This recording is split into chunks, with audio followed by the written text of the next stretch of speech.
അപ്പോൾ ഇന്ന് പ്രത്യേകിച്ച് ഞങ്ങൾക്ക് എന്താ പറയുക, ഒരു ഇരട്ടി സന്തോഷമുള്ളൊരു ദിവസം കൂടിയാണ്. കാരണം ഞാനും ശ്രീറാമൊക്കെ സിനിമയിലേക്ക് വന്നിട്ട് 15 വർഷമാണ്. മലർവാടി ആർട്സ് ക്ലബ് എന്ന് പറയുന്ന സിനിമ ഇറങ്ങിയിട്ട് ഇന്ന് 15 വർഷമായി. അപ്പോൾ ആ ഒരു ദിവസത്തിൽ തന്നെ രൂപലിൻ്റെ ഒരു സംരംഭം, സെക്കൻഡ് ബ്രാഞ്ച് പൽ ഡെൻ്റൽ ക്ലിനിക്കിൻ്റെ ഇനോഗ്രേഷന് ഇവിടെ വരാൻ സാധിച്ചതിൽ ഒരുപാട് സന്തോഷം. ഞാൻ നഴ്സിംഗാണ് പഠിച്ചതെങ്കിലും എനിക്ക് ഈ മെഡിക്കൽ ടേൺസും പരിപാടികളൊന്നും ഒരു ഭാഗം അറിയില്ല.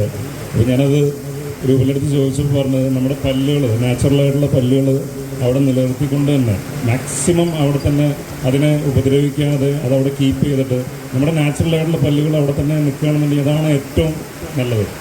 അപ്പോൾ തീർച്ചയായിട്ടും നല്ല ആരോഗ്യമുള്ള പല്ലുകൾ നമുക്കുണ്ടെങ്കിൽ നമ്മൾ ഭക്ഷണം കഴിക്കാനൊക്കെ ഉണ്ടാവുമ്പോൾ ജീവിക്കുന്നത്. ഭക്ഷണം കഴിക്കാൻ വേണ്ടിയിട്ടല്ല, ഭക്ഷണം കഴിച്ചാലേ നമുക്ക് ജീവിക്കാൻ പറ്റുള്ളൂ. അപ്പോൾ അതിന് പല്ലുകൾ, നല്ല ആരോഗ്യമുള്ള പല്ലുകളും നല്ല ആരോഗ്യമുള്ള ചിരിയുണ്ടെങ്കിൽ വളരെ നല്ല കാര്യമാണ്. അപ്പോൾ തീർച്ചയായിട്ടും ഈ ഒരു സംരംഭം ഏറ്റവും വിജയകരമായിട്ട് മുമ്പോട്ട് പോയിട്ട് സെക്കൻഡ് ബ്രാഞ്ചാണ്. ഫസ്റ്റ് ബ്രാഞ്ച് പെരുമണ്ണയിലാണ്. അത് ഏറ്റവും സക്സസ്ഫുള്ളായിട്ട് പോയിക്കൊണ്ടിരിക്കുന്നു. അപ്പോൾ ഇതിൻ്റെ ഒരു ഭാഗമായിട്ട് ഞങ്ങൾക്ക് ഇവിടെ വരാൻ സാധിച്ചതിലും നിങ്ങളുടെ കൂടെ കുറച്ച് ടൈം സ്പെൻഡ് ചെയ്യാൻ സാധിച്ചതിലും ഒരുപാട് സന്തോഷം. Thank you so much. ഈ സംരംഭം ഏറ്റവും വിജയകരമാക്കേണ്ടത് നിങ്ങളെല്ലാം ചേർന്നിട്ടാണ്. അപ്പോൾ കൂടെ ഉണ്ടാവാം. Thank you.